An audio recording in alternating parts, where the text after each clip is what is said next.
Unaweza kuona sakramenti ya kitubio na upatanisho ni sakramenti ambayo inatuponya kutokana na dhambi zetu. Maana dhambi zinatufanya tunakuwa wagonjwa, lakini zinafanya roho zetu zinakufa. Lakini vile vile dhambi inatutenga na Mungu. Maana inapotenga na Mungu inatufanya kwamba tunakosa baraka za kimungu. Lakini tukumbuke kwamba tulipobatizwa tulifanywa kuwa watoto wa Mungu.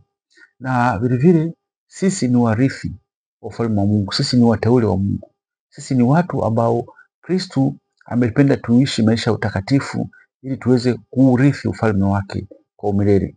Na Paulo ameeleza vizuri katika waraka wake kwa Waefeso sura ile ya 1 mstari wa 3 hadi wa 5, anasema atukuzwe Mungu wa Bwana wetu Yesu Kristo, aliyetubariki kwa baraka zote za rohoni katika ulimwengu wa roho ndani yake Kristo, kama vile alivyotuchagua katika yeye kabla ya kuwekwa misingi ya ulimwengu, ili tuwe watakatifu, watu wasio na hatia mbele zake katika pendo, kwa kuwa alitangulia kutuchagua ili tufanywe wana kwa njia ya Yesu Kristo, sawasawa na uradhi wa mapenzi yake.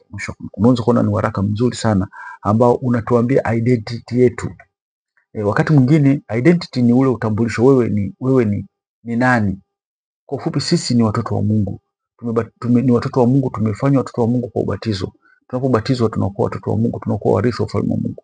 Lakini shetani na malimwengu yanatufanya tusione identity yetu, tusione thamani yetu. Thamani yetu ni kubwa kwa sababu Kristo ametununua kwa damu yake takatifu aliyomwagika pale msalabani. Na vile vile wakati mwingine hatujui yale mazuri ambayo Mungu ametuwekea. Na ndio maana tunakuwa ni wazembe, tunakuwa careless. Kiasi kwamba tunaruhusu shetani atuswage na atupotoshe. Na Yesu Kristo ametuambia kwamba roho zetu zina thamani kuliko ulimwengu huu. Yaani roho zetu zina thamani kuliko ulimwengu huu, thamani kubwa sana. Na anasema kwamba mambo yote roho zetu hazifi, zinaishi kwa milele, lakini ulimwengu unapita. Na Yesu Kristo anatuambia vizuri katika swala hili katika Injili ya Mathayo sura ile ya 16 mstari wa 26. Anasema kwa maana mtu atapata faida gani akiupata ulimwengu wote lakini akaipoteza nafsi yake? Kwa lugha nyingine anazungumza, au mtu atabadili nini na nafsi yake? Kwa sababu nafsi yetu ni kubwa na ina thamani mbele ya Mungu. Kwa hiyo inatubidi tuwe makini. Na ndio maana imewekwa sakramenti ya kitubio, inarudisha ile hadhi yetu ambayo tumepewa na Mungu. Inarudisha thamani yetu. Kwa hiyo ni muhimu kuelewa kwa nini tunaungama. Tunaungama ili tupate identity yetu ambayo identity yetu inapotezwa na dhambi. Tunapotenda dhambi tunapoteza identity yetu kabisa. Tunapoteza identity yetu kabisa na tunakuwa tumepoteza kile kitu ambacho Kristo ametupatia katika maisha yetu. Na Paulo anasema kwamba tunapompenda Mungu hatupotezi kitu chochote. Anasema Mungu ameweka mambo makubwa kwa wale wanaompenda, kwa wale wanaomtumaini, kwa wale wanaotubu, kwa wale wanaomfuata. Tunasoma katika waraka wa Mtume Paulo, waraka wa kwanza wa Mtume Paulo sura ile ya 2 mstari wa 9, anasema lakini kama ilivyoandikwa, mambo ambayo jicho halikuyaona wala sikio halikuyasikia, mambo ambayo Mungu aliwaandalia wampendao. Kwa hiyo Mungu ametuandalia mambo makubwa sana. Ndio maana ni muhimu sana hii sakramenti ya kitubio tukaipenda, tukaikimbilia, kwa sababu inatufanya tusipoteze kile ambacho Mungu alikiumba, alituwekea sisi kabla ya kuweka misingi ya ulimwengu. Na mambo makubwa ambayo Mungu ameyaweka ambayo sisi hatuyaoni sasa hivi, lakini ni makubwa yasiyoelezeka. Lakini vile vile sakramenti ya kitubio, tunapoenda kwa Yesu hatuendi kwa hakimu.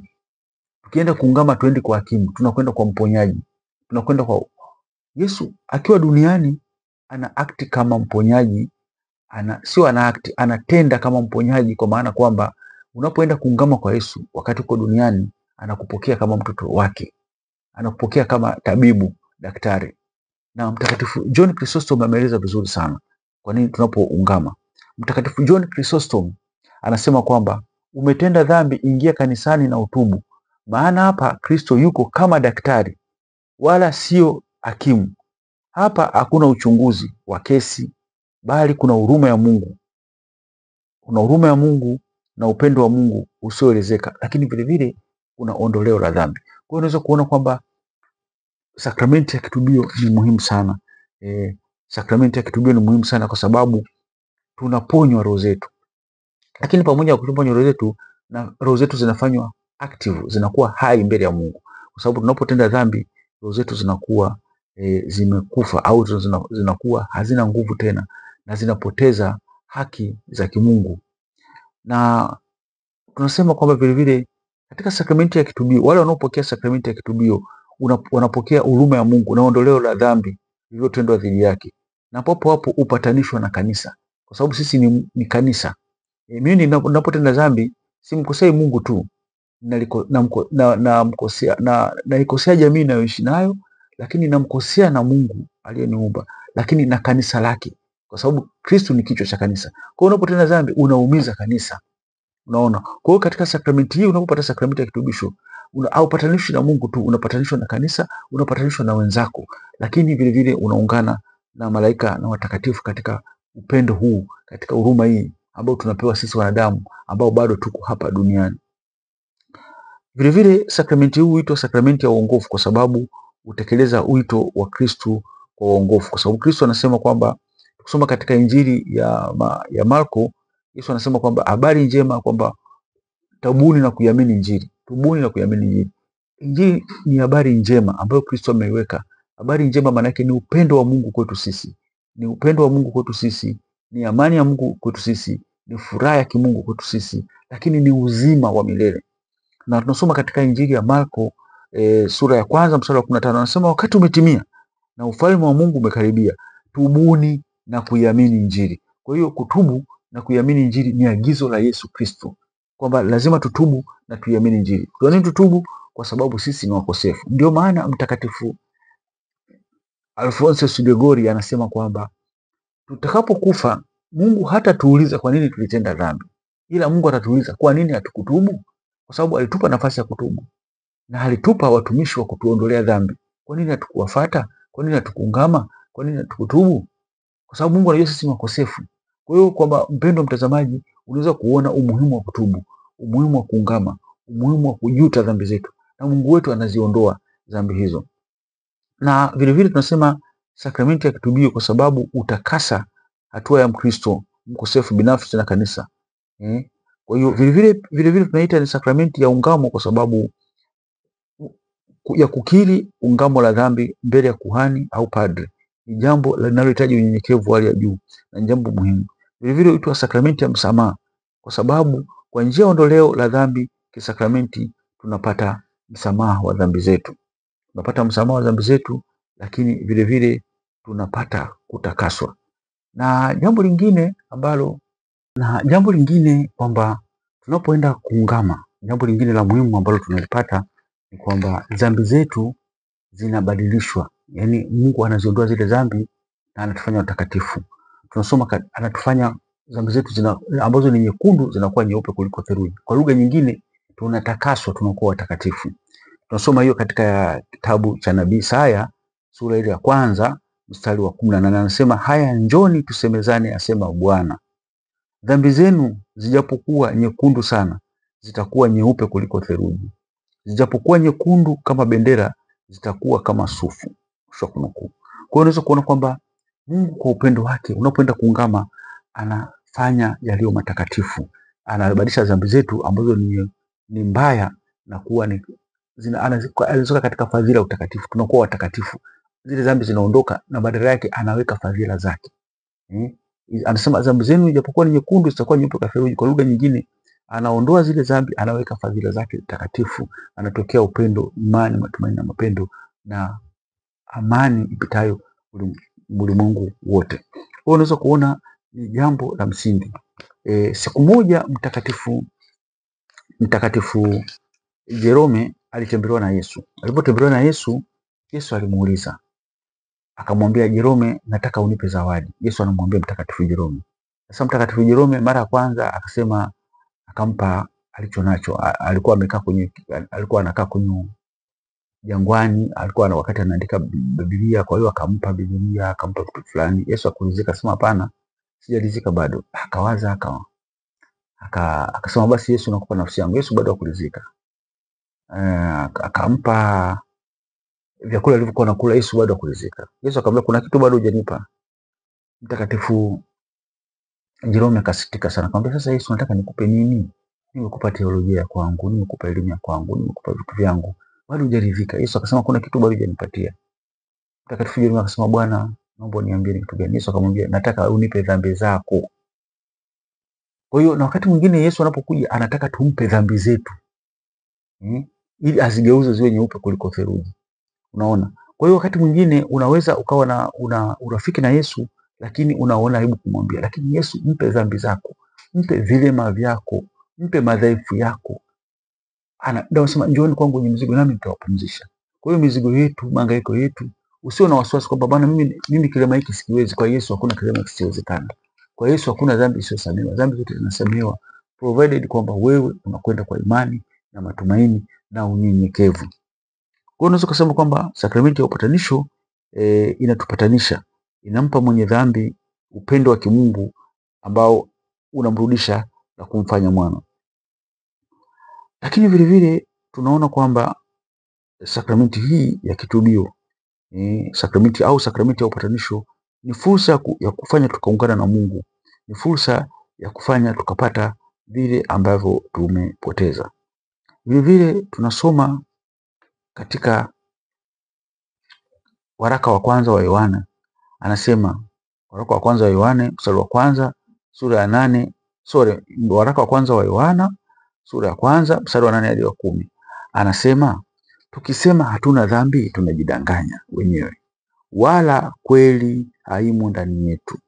Tukiziungama dhambi zetu, yeye ni mwaminifu na haki, atatuondolea dhambi zetu na kutusafisha na udhalimu. Kwa hiyo wakati mwingine tunakuwa Mungu anajua sisi tuna dhambi. Kwa hiyo tukisema hatuna dhambi tunakuwa tunasema uongo. Kwa hiyo ni kichekesho kuona aibu kuungama. Vile ni fedheha kutoungama, kwa sababu tutakuwa tunajidanganya nafsi zetu kama anavyosema Yohana katika waraka wa kwanza wa Yohana sura ya kwanza mstari wa 8 hadi wa 10. Kitu kingine ambacho tunataka tufahamu na tuelewe ni kwamba Mungu wetu ni mwenye huruma na mwenye haki. Sasa wakati mwingine shetani anapenda kuwadanganya watu kusema bana Mungu ana huruma, kwa hiyo wewe tenda dhambi atakuhurumia, lakini anasahau anaondoa ile dhana ya kwenda kuungama. Anasema utaungama kesho kutwa, kwa sababu tunaambiwa kwamba hatujui siku wala saa. Kwa hiyo the moment unapokufa, ina maana kama ukupata muda wa kuungama hapa duniani ndio for good, you are gone, ina maana umekwisha. Kwa hiyo ndio maana ni muhimu sana kuungama sasa, kwa sababu kesho si yetu. Kama anavyotuambia Yoeli, lakini hata sasa mrudieni Bwana kwa mioyo yenu yote. Tumrudie Bwana sasa, sio kesho. Sasa sio kesho. Kwa hiyo sasa ni wakati wako wa kumrudia Bwana. Na kama nilivyosema, Mungu ni mwenye huruma, lakini vile vile ni mwenye haki. Kama anavyotuambia Mtakatifu John Chrysostom kwamba Kristo ni hakimu wetu wa haki, lakini ni hakimu wetu, anakuwa ana huruma tunapomwendea katika kitubio, lakini tunapokufa na hatujamwendea anatenda kama mfalme mwenye haki, kama hakimu mwenye haki. Kwa hiyo tunapokuwa tunaishi naye, tunapoishi hapa duniani, tukimwendea anakuwa anatenda kama baba mwenye huruma, Mungu mwenye huruma, Mungu mwenye kusamehe, Mungu mponyaji. Lakini kama tusipoungama sasa hivi, tukafa bila kuungama, tunakwenda kumfesi Kristo au Mungu kama hakimu. Kwa hiyo wakati mzuri ni wakati tuko duniani, tumfesi akiwa mwenye huruma, mwenye upendo. Tusisubiri tukaje tukamfesi kama hakimu mwenye haki. Kwa kila unapoungama unafunga mlango wa jehanamu. Hicho ni kitu cha muhimu ambacho unapaswa kuelewa kwamba kila unapoungama unakuwa unafunga mlango wa jehanamu. Lakini unapofunga mlango wa jehanamu, kwa lugha nyingine unafungua mlango wa mbingu. Unafungua mlango wa mbingu. Na kitu kingine mpenzi mtazamaji ni kwamba kanisa ni ushirika. Kanisa ni ushirika. Wakati mwingine watu wanataki kanisa Katoliki, wanaona kwamba anaweza kumuua askofu, akamuondoa askofu, akamchafu. Lakini anasahau kanisa Katoliki sio askofu, sio padri. Kanisa Katoliki ni vitu vitatu. Ni ushirika wa watakatifu, kanisa la washindi, ni marehemu toharani wanaoteseka, lakini ni kanisa la wanaosafiri, sisi ambao tunasafiri.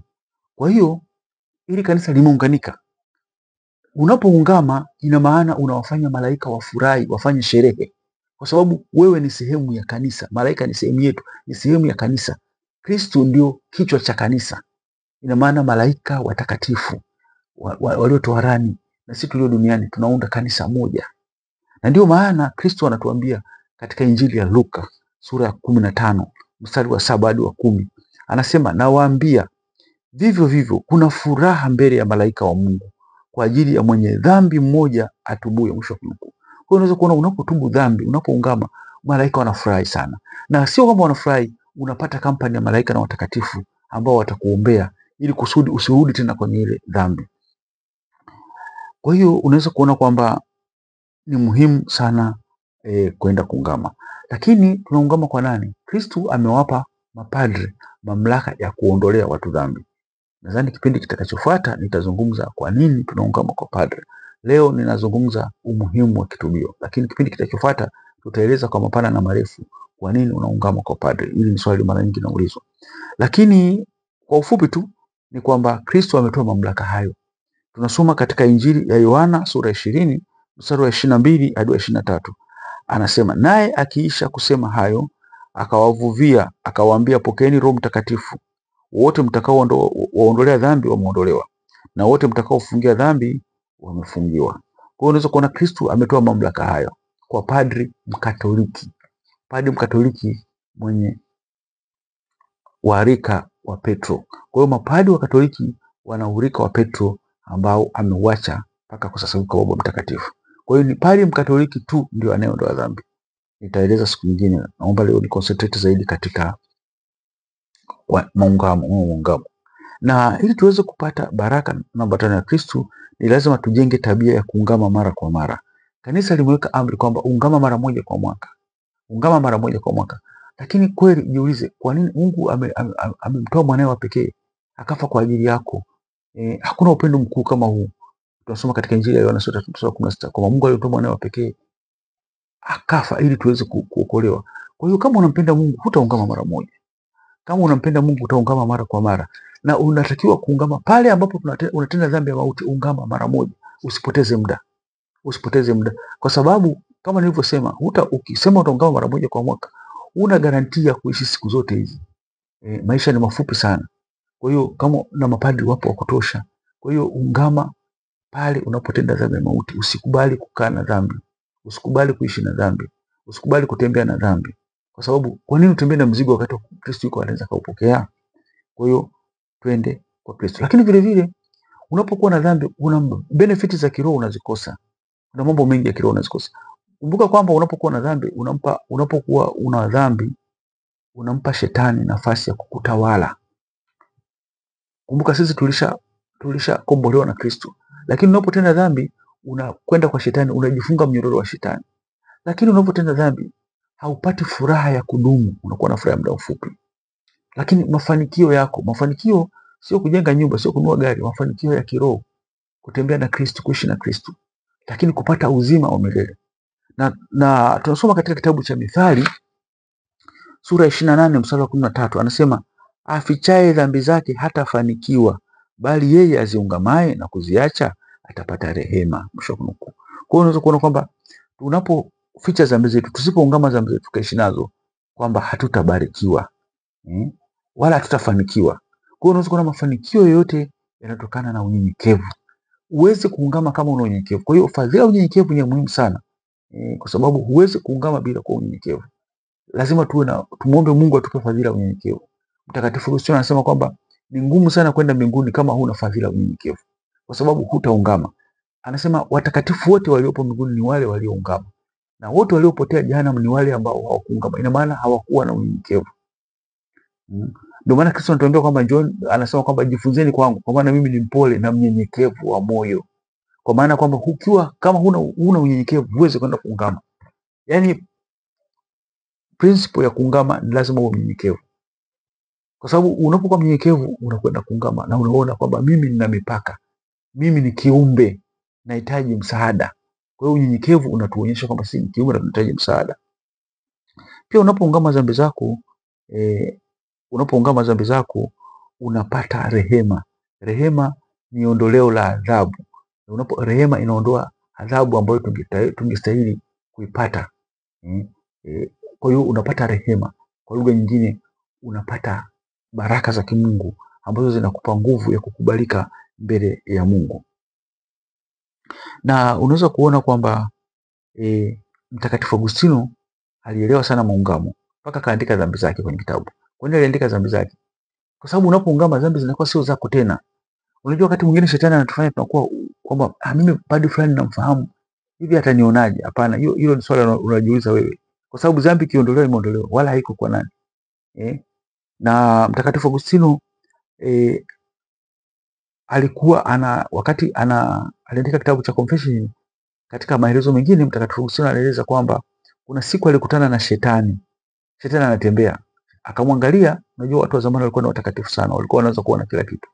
Akamwangalia katika shetani amebeba kibao kimeandikwa dhambi ya kwanza, ya pili, ya tatu. Mtakatifu Agustino alivyoona kile kibao, mara moja akakimbia kwenye maungamo. Lakini mara ya pili shetani alivyorudi, alivyoangalia kwenye kibao, akakuta dhambi zake zimefutika, hazikuwepo. Na shetani akajuta kwa nini alimuonyesha zile dhambi. Na wakati mwingine shetani hapendi tujue dhambi zetu. Kwa hiyo mara nyingi anatufunika na kiburi. Yaani roho inashindwa kujua kama ina dhambi.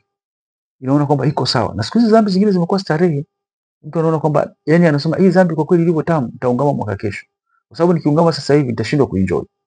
Kwa hiyo anaona kwamba hapana, ngoja hii dhambi niache, hii dhambi bana naisipea mpaka mwakani ili nienjoy inavyostahili. Kwa hiyo unakuta kwamba shetani anaweza akatufunga kiasi kwamba tukaona kwamba tukiungama tutapoteza starehe, tutapoteza nini. Kwa hiyo tunasema tutaacha tule kwanza raha, afu tuungame mwakani. Lakini tunasahau kwamba wakati si wetu. Tukifa bila kuungama tunakuwa tumepoteza roho zetu. Kwa hiyo anasema unaweza kuona kuna umuhimu wa kuweza kuungama mara kwa mara tunapotenda dhambi. Lakini tunaona hata katika Matendo ya Mitume, Wakristo wa mwanzo walikuwa wana tabia ya kuungama. Sometimes watu wanasema Wakatoliki wanaenda kuungama. Hapana, utaratibu wa kuungama hujaanza leo jana, toka wakati wa mitume. Na tunasoma hiyo katika kitabu cha Matendo ya Mitume sura ya 19 mstari wa 18. Anasema na wengine wale walioamini wakaja wakaungama wakidhihirisha matendo yao. Mwisho wa kunukuu. Unaona kwamba tabia au zoezi la maungamo lilikuwa toka wakati wa mitume. Hata katika Matendo ya Mitume watu walikuwa wanaungama ili dhambi zao ziende kwa. Lakini vile vile Yakobo anatuambia kwamba lazima kuungama. Tunasoma katika waraka wa Yakobo sura ya 5 mstari wa 16. Anasema ungameni dhambi zenu ninyi kwa ninyi na kuombeana mpate kuponywa. Kuomba kwake mwenye haki kwafaa sana, akiomba kwa bidii. Mwisho wa kunukuu. Kwa hiyo tunapoungama tunafanywa wenye haki. Tunapoungama tunafanywa warithi wa Mungu. Tunapoungama tunafanya maombi yetu yanakuwa na nguvu. Maombi yetu yanakuwa na nguvu kama anavyosema Yakobo kwamba kuomba kwake anasema ungameni dhambi zenu ninyi kwa ninyi na kuombeana mpate kuponywa. Kwa hiyo kama hatujaungama dhambi, sisi ni wagonjwa. Tuna watu wagonjwa tuko wengi ambao tunatembea na dhambi hatujaungama. Kwa hiyo ni wakati huu sasa, kipindi hiki twende tukaungame ili tuondokane na huo ugonjwa na tuweze kwenda na nguvu. Lakini tunamuona mwana mpotevu ambaye Kristo anatuambia Mungu wetu ni mwenye huruma. Kusoma katika Injili ya Luka sura ya 11 mstari wa 18 hadi 19, lakini kusoma mstari wa 18 hadi 19 unaona mwana mpotevu anapata dhamira ya kumwambia kwenda kuungama kwa baba yake kwa makosa aliyofanya. Lakini amejishusha thamani kiasi kwamba anasema mimi nilifanywa hata mtumishi tu. Ukisoma katika Injili ya Luka sura ya 11 mstari wa 18 hadi 19 anasema nitaondoka nirudi kwa baba yangu, nikamwambie Baba, nimetenda dhambi mbele ya Mungu na mbele yako. Sistahili kuitwa mwanao tena, nifanye kama mmoja wa watumishi wako. Mwisho wa kunukuu. Kwa hiyo huyu mwana mpotevu amejishusha thamani kwamba yani hastahili kabisa hata kuitwa mwana. Lakini jibu analopata kwa baba yake linamshangaza. Ukisoma katika Injili ya Luka sura ya 11 mstari wa 22 hadi 24 ni jibu lenye nguvu, lenye matumaini ambalo Kristo anatuambia ndio Mungu wetu anapokuwa unapoenda kuungama. Anasema lakini baba yake akawaambia watumishi, leteni upesi kanzu iliyo bora, mumvalishe, pia mumvalishe pete na viatu. Kisha mleteni yule ndama aliyenona, mkamchinje ili tusherekee, kwa maana huyu mwanangu alikuwa amekufa sasa yu hai tena. Alikuwa amepotea na sasa amepatikana. Mwisho wa kunukuu. Kwa hiyo unaweza kuona kwamba unapotenda dhambi unakufa kiroho, unakosa haki zako zote za kiroho. Kwa hiyo unapoungama unarudishwa zile haki na fadhila. Kwa hiyo wakati mwingine shetani anatuonea wivu kwamba anataka tuishi katika dhambi, kwa sababu anajua tukiwa katika dhambi hatupati haki miliki ya kuwa wana wa Mungu. Tunapoteza uraia wa kimungu, tunapoteza utukufu wa kimungu, tunapoteza fadhila nyingi sana ambazo sisi kwa sababu ya imani yetu ndogo hatuzioni. Kwa hiyo unaona kwamba tunapoenda kuungama tunafanywa wana na kurudia katika hali ile. Mtakatifu Ambrose anasema kwamba tunaondolewa dhambi kwa njia mbili. Njia ya kwanza ni sakramenti ya ubatizo. Tunapobatizwa ile dhambi asili inaondolewa. Lakini njia ya pili ni sakramenti ya kitubio. Tukumbuke sisi ni wadhambi. Kwa hiyo ni lazima tuwe na tabia ya kuungama mara kwa mara. Kwa sababu tunasoma katika kitabu cha Mithali kwamba watu ambao wanaonekana ni watakatifu bado wanakosea.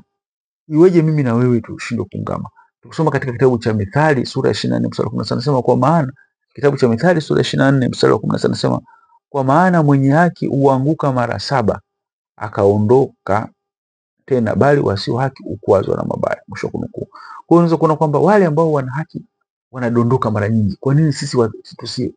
Kwa hiyo unaona kwamba kitubio ni cha muhimu. Ndio maana watakatifu wengi walikuwa wanaungama mara kwa mara. Tunapotenda dhambi atumkosee Mungu pekee yake, kama nilivyosema, tunalikosea kanisa na wenzetu, kwa sababu sisi ni mwili mmoja, kama tunavyosoma katika waraka wa kwanza kwa Wakorinto sura 12 mstari wa 26 hadi wa 27. Anasema na kiungo kimoja kikiumia viungo vyote huumia, nacho kiungo kimoja kikitukuzwa viungo vyote ufurahi pamoja nacho. Basi ninyi mmekuwa mwili wa Kristo na viungo kimoja peke yake. Mwisho kunukuu. Kwa hiyo unaweza kuona kwamba tunapotenda dhambi tunaumiza na wenzetu. Na unapotenda dhambi unaumiza na mwenzako, unaumiza jamii, unaliumiza kanisa. Kwa hiyo lazima tuliangalie hili. Kwa nini umuumize kanisa? Kwa nini uumize wenzako? Kwa hiyo ili tuweze kuponya yale maumivu kwa wenzetu, tukaungama. Kwa sababu ili tuwe mwili uwe na amani, mwili uwe na afya. Kwa hiyo tunapotenda dhambi kanisa linakosa afya. Lakini tunaumiza kanisa, tunamkosea Mungu. Kwa hiyo tunapokwenda kuungama tunaliongezea afya kanisa, kwa maana kwamba hatuumizi na wengine, washirika wengine ambao wako duniani. Kwa hiyo unaona ni muhimu sana kutoishi katika dhambi. Na Mtakatifu Agustino anatuambia kwamba unapoenda kuungama, anasema maungamo ya dhambi ni mwanzo wa kazi mpya ya utakatifu. Maana yake nini? Maana yake kwamba ili tuweze stopping sin, yani wenzetu walokole akiacha dhambi na dhambi anasema amekuwa mtakatifu, lakini sisi Wakatoliki kwamba kuacha dhambi ndio hatua ya mwanzo ya utakatifu, sio mkoa mtakatifu, ndio hatua ya mwanzo. Mtakatifu Agustino anatuambia hatua ya mwanzo, stop sinning. Unapoacha kutenda dhambi sio mkoa mtakatifu, ni hatua ya mwanzo, kwa sababu kuna vitu vingi vya kufanya. Na kumbuka kwamba unapokuwa umeungama dhambi unakuwa na neema ya utakaso. Hili ni jambo la muhimu ambalo unatakiwa kuelewa. Unakuwa na neema ya utakaso. Neema ya utakaso ni muhimu. Unapokuwa na neema ya utakaso, taeleza siku nyingine, kila unachokifanya kinakuwa meritorious. Meritorious maana yake nini? Kinakuongezea baraka na kinafuta dhambi zako. Lakini ukiwa na dhambi, ukitenda tendo jema, utasifiwa na wanadamu, lakini kwa Mungu linakuwa sio meritorious. Na ndio maana kitabu cha Mithali tunaambia kwamba afichaye dhambi zake hatafanikiwa wala hatapata rehema. Unaweza kuwa na dhambi ukawa unafanya mambo mema nini, lakini hupati rehema kwa Mungu, utasifiwa na watu tu. Kwa hiyo ili uweze kuishi katika hali ya utakatifu ni vizuri unapoungama. Unapoungama ina maana matendo yako yote utakayofanya kuwasaidia maskini yanakuwa meritorious. Maana yake nini? Yanakuletea fadhila, yanakuongezea utakatifu, yanakuongezea fadhila za kimungu, yanakuondolea dhambi. Yani kwa lugha nyingine dhambi zako zinasamehewa zaidi na zaidi na zaidi na zaidi. Lakini vile vile unafanywa kuwa mrithi wa ufalme wa Mungu. Kwa hiyo ni vizuri, hata huwa nawaambia watu, unapomuomba Mungu jambo lolote au unapofanya novena, fanya maungamo kwanza. Utaona mara nyingi nimeona wanaofanya maungamo kabla ya kufanya novena au kuomba kitu fulani wanafanikiwa kwa haraka na kujibiwa kwa haraka sana. Kwa nini? Kwa sababu wanakuwa katika hali ya utakaso. Unapokuwa katika hali ya utakaso ni hali ya kufanana na Mungu. Hauwezi kwenda mbinguni kama una neema ya utakaso. Kwa lugha nyingine, roho yako ikiwa safi, ikiwa nyeupe, ikiwa na neema za kimungu. Kwa hiyo neema za kimungu na baraka hizi tunazipata pale tunapoenda kuungama. Kwa hiyo tunafanywa upya kwamba kibali cha kuwa na Mungu, ni tiketi ya kwenda mbinguni. Kwa hiyo unaweza kwamba ni muhimu sana kuungama. Muhimu sana kuungama na muhimu sana kuacha dhambi. Kwa hiyo usije kaacha dhambi kwa sababu uko mtakatifu. No. Ukiacha dhambi ndio unaanza. Ni mwanzo sasa. Yaani kama ni mwanzo, bado kuna vitu vingine tayari siku nyingine. Kwa hiyo hatua ya kwanza ya utakatifu ni kuacha dhambi. Sio kwa unapoacha dhambi uko mtakatifu. No. You are beginning holy life. Kwa hiyo unapoacha dhambi, you begin the holy life. Kama anavyotuambia Mtakatifu Agustino kwamba maungamo ya dhambi ni mwanzo wa kazi mpya ya utakatifu. Lakini Mtakatifu Bernardi anatuambia vile vile kwamba ni kichekesho kuogopa kwenda kuungama kwa padri dhambi zako, na ukasahau kwamba usipoungama mwisho, wakati wa hukumu ya mwisho utakapohukumiwa wazima na wafu, ni kwamba kila mtu ataiona dhambi yako. Siku ya hukumu kila mtu ataona dhambi ambazo hazijaungamwa zote zitaonekana. Kwa hiyo kwa nini usione aibu? Kwa nini usiende kwa padri ukaungama, ukapeleka aibu yako kwa padri, lakini utakuwa umeokoa aibu ya milele ambayo utaona na watu wote. Ndivyo anavyotuambia Mtakatifu Bernard. Kwa hiyo mpendwa mtazamaji, kwa siku ya leo tumeweza kuona kwa nini tunaungama. Tunaungama kwa sababu sisi ni watoto wa Mungu, na tumekuwa watoto wa Mungu toka misingi ya ulimwengu, kama Paulo alivyotueleza katika waraka wake kwa Efeso kwamba tumekuwa watoto wa Mungu toka misingi ya ulimwengu. Kwa hiyo unaweza kuona kwamba ni muhimu kwamba tunapotenda dhambi hatutaki kupoteza ile kariba ambayo ametupa Mungu, ile neema ya utakatifu aliyotupa Mungu. Manake ukirudi tupende pale katika waraka wa Paulo naomba kupata nafasi usome ile waraka wa Mtume Paulo kwa Efeso sura ya kwanza mstari wa 3 hadi wa 5. Ni muhimu sana. Ukisoma ule waraka unakupa identity, wewe ni nani? Wewe ni nani mbele ya Kristo, mbele ya Mungu, wewe ni nani? Kwa hiyo ukijua identity yako ni rahisi sana kuungama. Wengi hatujui kwamba sisi tuna thamani kubwa mbele ya Mungu. Roho zetu zina thamani kubwa mbele ya Mungu. Kwa wakati mwingine kwa sababu hatujui, shetani anatuchukua kama upepo wa kimbunga.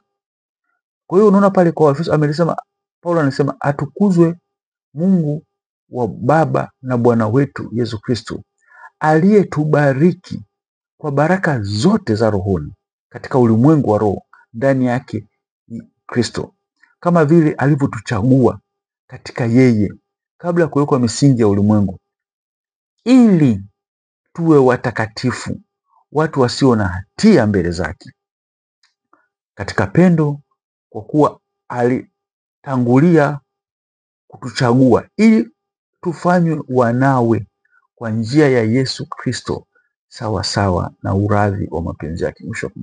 What a wonderful. Ninaipenda sana hii kauli ya Paulo ambayo ameandika, inatupa identity. Kwa hiyo wakati mwingine lazima ujue kwamba Mungu alituchagua kabla ya misingi ya ulimwengu kuwekwa. Alituweka kabla ya misingi ya ulimwengu kuwekwa. Alikuwa ametuweka, ametupa kitu hiki. Lakini vile vile Paulo anasema tena katika waraka wa kwanza kwa Korinto sura ya 2 mstari wa 9, anasema tungejua aliyotuandalia Mungu tusingetenda dhambi. Sio kwamba tusingetenda dhambi, tungeungama dhambi, kwa sababu sisi ni wadhaifu, tunatenda dhambi kwa mara. Tungeungama dhambi na tungechukia dhambi, kwa sababu anasema Mungu ametuandalia mambo makubwa. Tukisoma waraka wa kwanza kwa Korinto sura ya 2 mstari wa 9, anasema lakini kama ilivyoandikwa, mambo ambayo jicho alikuyaona wala sikio alikuyasikia, mambo ambayo Mungu aliwaandalia wampendao. Ni mambo makubwa sana. Kwa hiyo mpendwa mtazamaji, sitaki au nisingependa kuona tunapoteza mambo haya. Usikubali kupoteza thamani yako kubwa mbele ya Mungu. Usikubali kupoteza utakatifu ambao Mungu amekuwekea toka misingi ya ulimwengu. Nikutakie siku njema. Tumsifu Yesu Kristo. Vivo Kristo.